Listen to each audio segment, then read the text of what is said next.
One of my feelings about veganism that maybe separates me from other people in the movement is that I really feel, and I mean feel, that veganism is ineluctably a political movement.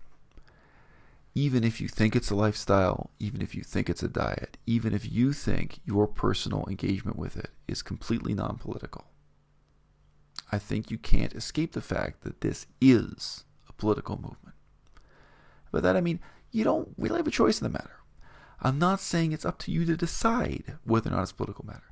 I'm saying that there are people who are sleepwalking through this, people who are unaware that they're in a political movement. There are people who are doing a very poor job of advocating for and supporting and spreading that political movement. But it nevertheless is a political movement. And this reminds me of a kind of funny, trope from the Game of Thrones books, known as A Song of Ice and Fire. One of the characters, Stannis, his fundamental problem in life is that he doesn't want to become king. He doesn't see himself as aspiring to become king.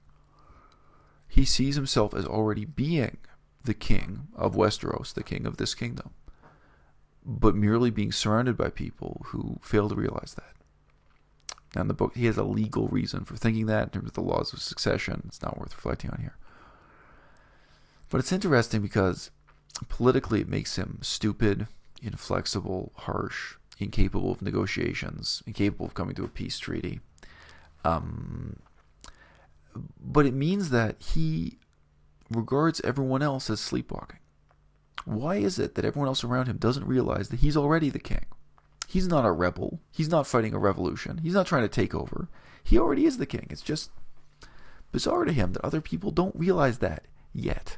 So it's as if the rest of the world, is populated by sleepwalkers who he just has to wake up for them to realize that he's already the legitimate king and the only possible legitimate king in this, fictional political scenario. Some of you can probably already guess why I'm raising this in parallel to veganism.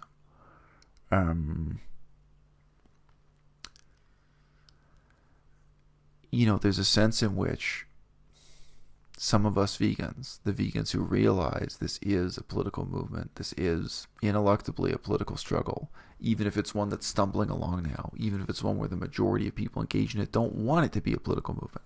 They just want to promote it as a lifestyle or a weight loss diet. They want to take it in some other direction. There's a sense in which each side kind of regards the other as sleepwalking. This already is a political movement. You just don't realize it yet, And on a grander scale, I think vegans look around at the society of meat eaters around us, and we feel like there's this tremendously powerful, tremendously important ethical truth that we're all awake to, that we're all aware of, that changes our lives forever. And our fellow human beings are sleepwalking because they're lining up in the same cafeteria every day and eating meat when they don't need to. They're killing animals, they're killing themselves, etc., etc., etc.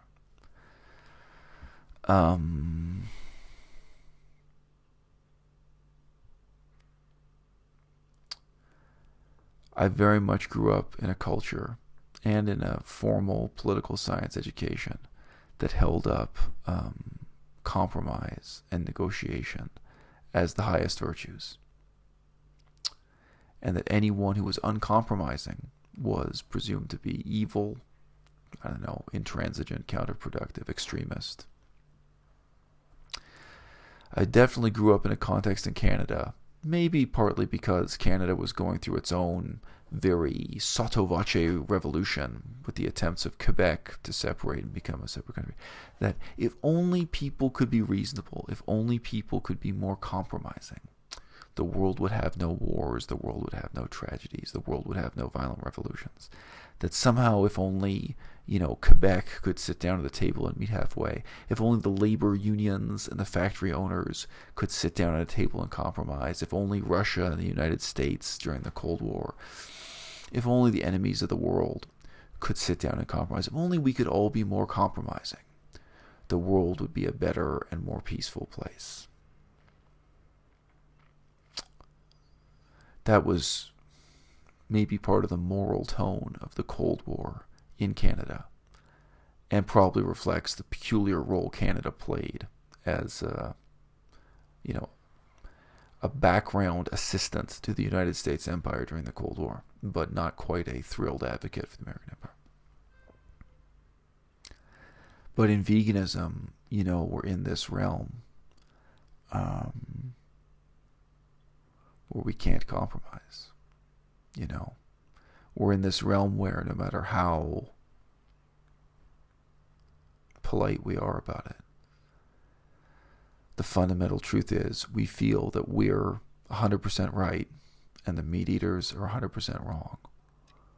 We feel like we're awake to the truth and the reality of what animal exploitation is, what factory farming is, etc., and that everyone else around us is sleepwalking. And like Stannis, like the character from the book Game of Thrones, it puts you in a terrible position where you can't really negotiate a peace treaty. You can't really negotiate a final settlement. There's no clear course of action in terms of compromise or cooperation with the other people, the people on the other side of the table, who you regard as being asleep to the fundamental reality of the world around us.